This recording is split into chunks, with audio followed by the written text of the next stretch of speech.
Assalomu alaykum hurmatli matematiklar. Sizlarni Ilmziyo akademiyasi kanalida ko'rib turganimdan xursandman.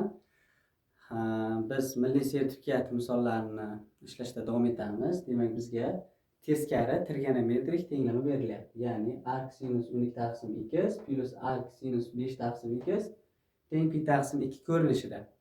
Buni arc sinus bo'lganligi uchun sinus x ning teskari funksiyasi bo'lgani uchun teskari trigonometrik tenglama deyiladi. Demak, tenglamadan biz noma'lum topish, ya'ni x topish tushuniladi. Javoblar mana bu quyidagilar ekan. Demak, misol ishlashni boshlaymiz.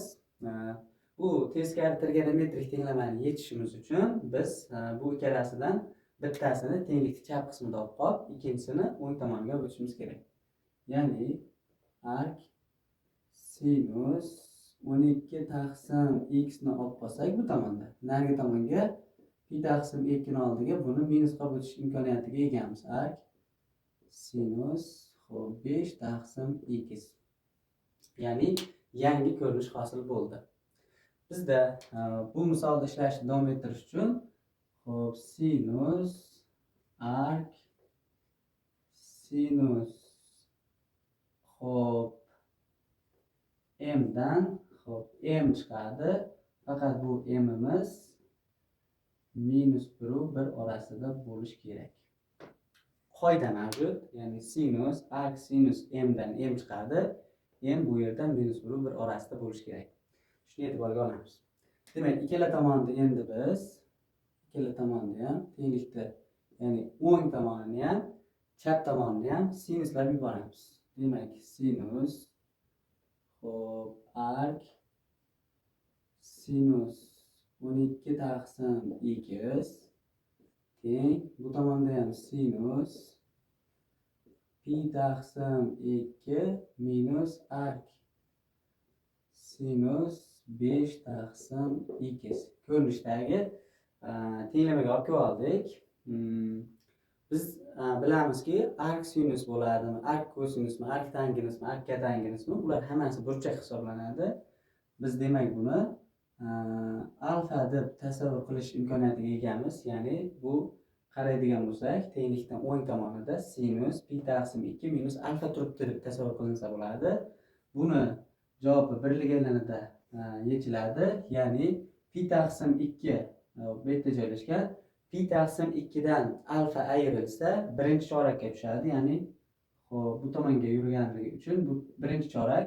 Birinchi chorakda sinus musbat bo'lgani uchun yarim pilardan ayrilib nomi o'zgaryapti. Ya'ni kosinus arc sinus 5 taqsim x ko'rinishdagi ifoda hosil bo'ldi. Bu tomonga qaraydigan bo'lsak, mana bu sinus bilan arc sinus chiqarib ketsa 12 taqsim x bo'lyapti. Demak, bu tomonda 12 taqsim x bo'ldi. Endi biz alfa deb belgilab qo'ydik, tashqariga olib chiqamiz shuni. Alfani arc sinus 5 taqsim x deb belgilaganligimiz uchun yana bu ikkala tomonda sinuslab olsak, sinus alfa teng 5 taqsim x ga bo'lyapti. Ikkala tomonni sinuslab oldik. Sinus alfadan sinuslasak sinus alfa, bu tomondan 5 taqsim x. To'g'ri burchakli uchburchak chizib olamiz endi alfa burchagi uchun. Sinus degani qarshisidagini gipotenuzaga nisbati.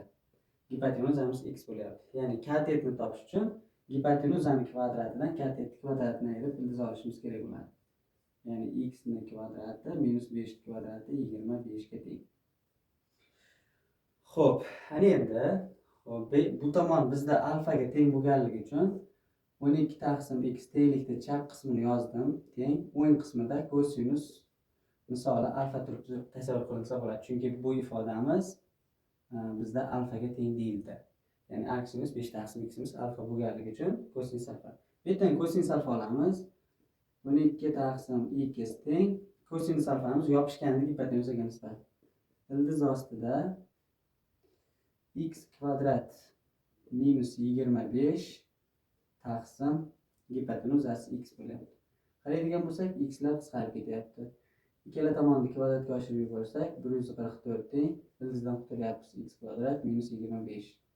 x kvadrat teng 169 ga. Ildiz oladigan bo'lsak, x teng 13 ga. Demak, tenglamamizning javobi 13 bo'lgan ekan. Demak, yuqoridagi tenglamamiz javobi 13 ekan. Demak, D javob. Xo'p, rahmat e'tiborlaringiz uchun. Agar video yoqqan bo'lsa, like bosib, qo'llab-quvvatlab, do'stlaringizga ulashib qo'yinglar.